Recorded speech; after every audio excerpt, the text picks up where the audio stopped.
Hi there, Happy New Year. You know, the holidays are finally winding down. We got our big hurrah tonight, and of course our New Year's Day recovery, and probably a nice meal as well. And so, you know, over the past couple weeks, we've talked about a lot of different things. Hopefully, help you keep your life on track. I got a really cool email the other day from a young lady who really has enjoyed the videos and been able to actually put them into action in her life over the holiday season. So if you haven't seen all the videos, click some of the links in the sidebar and go ahead back and take a look at them. You know, the socializing is what the holidays are all about. And you know, I went to the Culinary Institute. It's in Hyde Park, New York. It is like the only, not just the top, but it is the only, really, cooking school in the United States. It's devoted solely to cooking. That's their total college curriculum. You know, all the other culinary schools are kind of divisions of colleges. Anyway, Escoffier, the founding father of culinary arts, that's what you study when you go to culinary school. He kind of developed the culinary cuisines of modern society. And prior to him, eating was for sustaining life, which is where we started our video series on, is like eating is to sustain life. But he brought in the era of eating is entertainment. And this was in the late 1800s. I don't know what, 1886, something like that. And what happened, you know, it went into, think about the Titanic. Eating was like the total entertainment on the ship.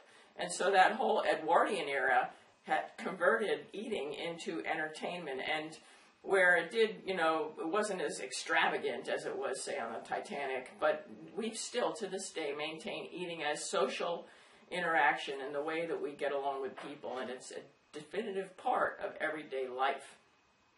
So, you know, none of us are going to, like, go on a diet as per what most people think of a diet, and that is kind of deprive yourself of fun and entertainment. And so, you know, we started out, our very first tip that I gave at the beginning of this series was about how to eat out at a party. And, you know, that's what I teach, is how to make choices using skills so that you have the knowledge and the education to make good choices as opposed to having to use willpower all the time. And, like, for example, when you're eating out at a party, you know, the only cracker that you can buy in a conventional grocery store these days, I mean, there are grocery stores that have a whole variety of real quality whole grain food crackers. But if you go to a normal everyday grocery store, it doesn't matter what the cracker says. You know, it might say wheat on the front, but in literally the only whole grain, truly conventional, mainstream cracker in the grocery store is your woven wheats or brand name Triscuits. Those are the only whole grain crackers. So you're at a buffet, you're having cheese and crackers. Look for the Triscuits, because most people do have a variety of crackers out there. And so that's kind of a skill to know how to pick the right things and make the right choices. Another example of a good skill, as opposed to needing willpower, you know, I love chips. I love salty snacks, let me put it that way. I'm not a chocolate fan. And yet, part of the program, 6 Weeks to the New You, or the WOW program as I call it, is to be able to pick better choices so that we aren't like skipping everything that we enjoy. And you know, at your buffet we have all kinds of chips and crackers and things, and so what about picking the one that most of the time, the chip or the corn chip or potato chips, doesn't matter. The flavored ones are the ones with the chemicals in them. And so learning how to pick out which chips are going to be easier to eat less, because chemicals are addictive and they cause our brain to want more. And so, yeah, I'd pick out one that has no chemicals in it or has no added flavors. It would be a safe bet if you're at a party and you can't look at the ingredient list. But pick out the one with no chemicals, and chances are it will be easier to stop. You know the old saying, I bet you can't eat just one. Well, when it's just potatoes, fat, salt, in other words, that's what potato chips are, potatoes, fat, salt, or it's just corn, you know, olive oil or canola oil and salt, it's easy, they're still good, you know. It's easier to stop eating them than it is when they have chemicals in them. And so being able to recognize a choice and still enjoying your favorite salty snack or your favorite chocolate snack. Because there are, as we all heard, chocolate has health benefits, right? But it certainly doesn't have health benefits if it's full of chemicals and we eat too much. And so having the skills to make the good choices is half the battle in today's society, because food is no longer sustaining life. What we're doing now, and it's not that food is changing, it's just that our processes are changing. I hear people say all the time, I don't know what to eat next because they keep changing the rules as what's healthy. Well, it's not that they're changing the rules as to what's healthy, because our bodies were developed, 7 million years ago, and what's healthy to our body is still healthy.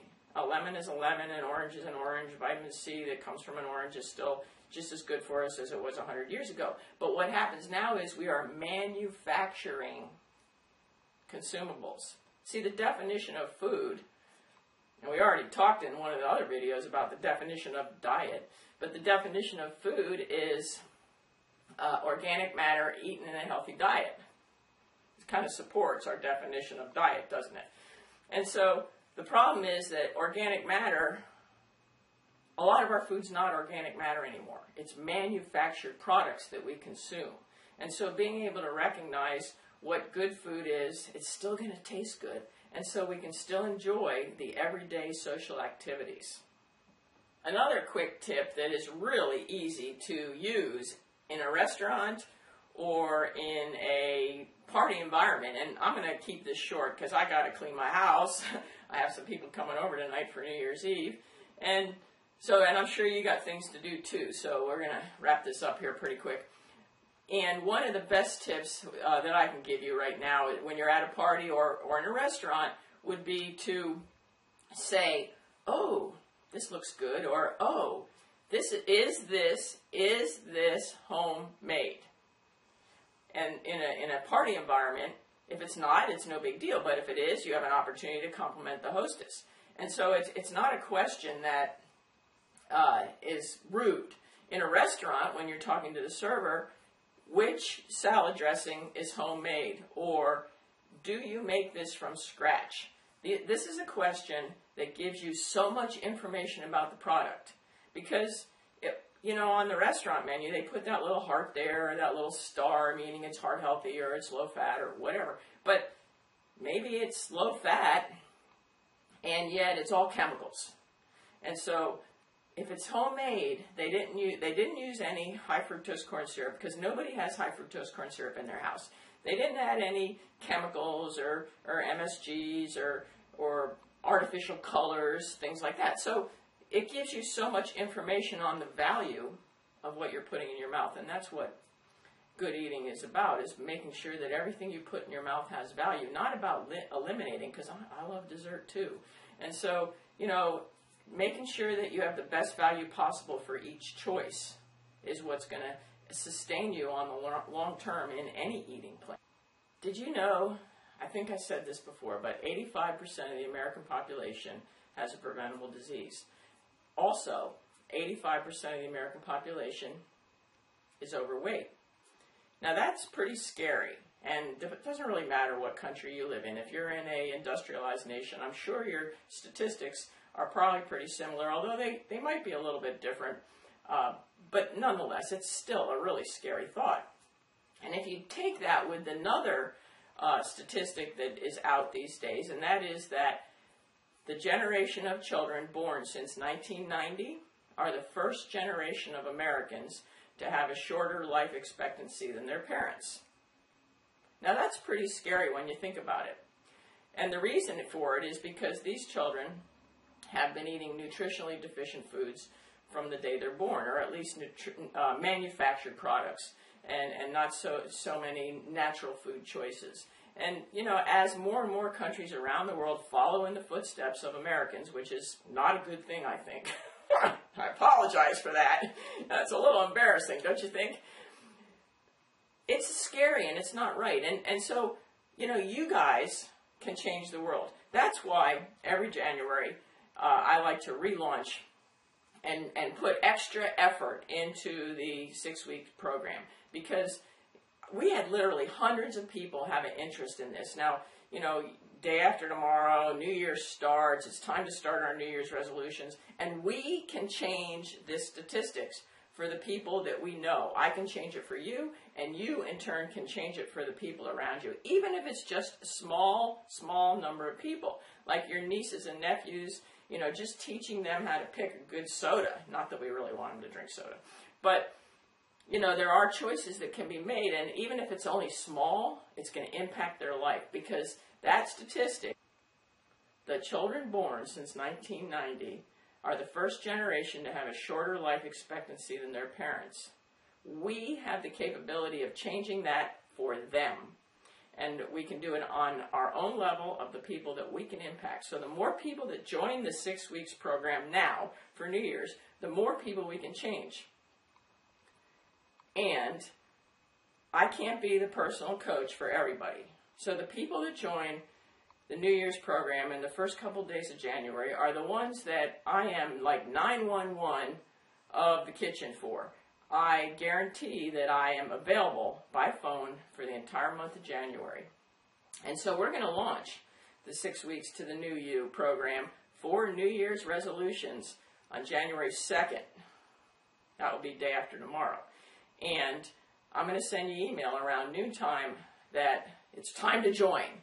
But I'm going to have to cut it off after a couple days because I'm adding on all kinds of extra services so I can be of service to you and we can get the most out of this, the most bang for our buck. We can change as many lives as possible because we have the opportunity to do that right now.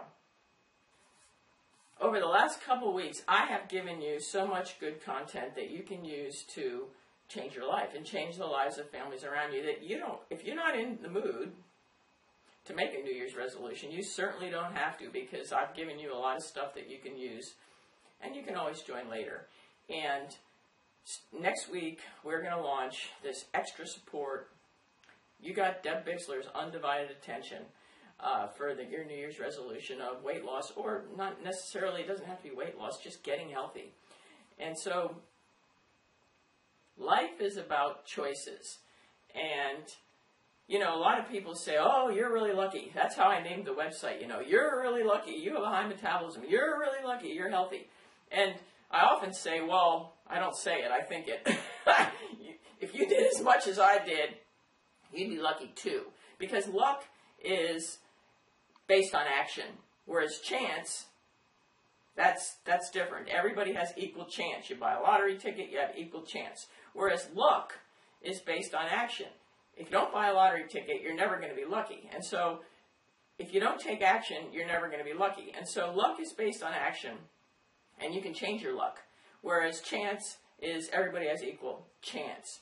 And one of my favorite quotes, we started with Albert Einstein, we might as well finish with him, right? Is the definition of insanity, which Albert Einstein says, the definition of insanity is doing the same thing over and over again and expecting different results. And so yo-yo diets don't work. Why do we keep trying them? So it's time to make a stand at doing something different. Make a choice to change your luck. One small change, and that's the way the WOW program, the 6-week program works, is that each day one small change turns you into a new person. And with time, you become ready for another change rather than doing it all at once. So keep an eye on your email because on Monday, we're going to start taking sign-ups for people who want to be in the New Year's Resolution Club and get Deb Bixler's undivided attention hotline straight in, and we'll change the world. Have a happy New Year and be safe.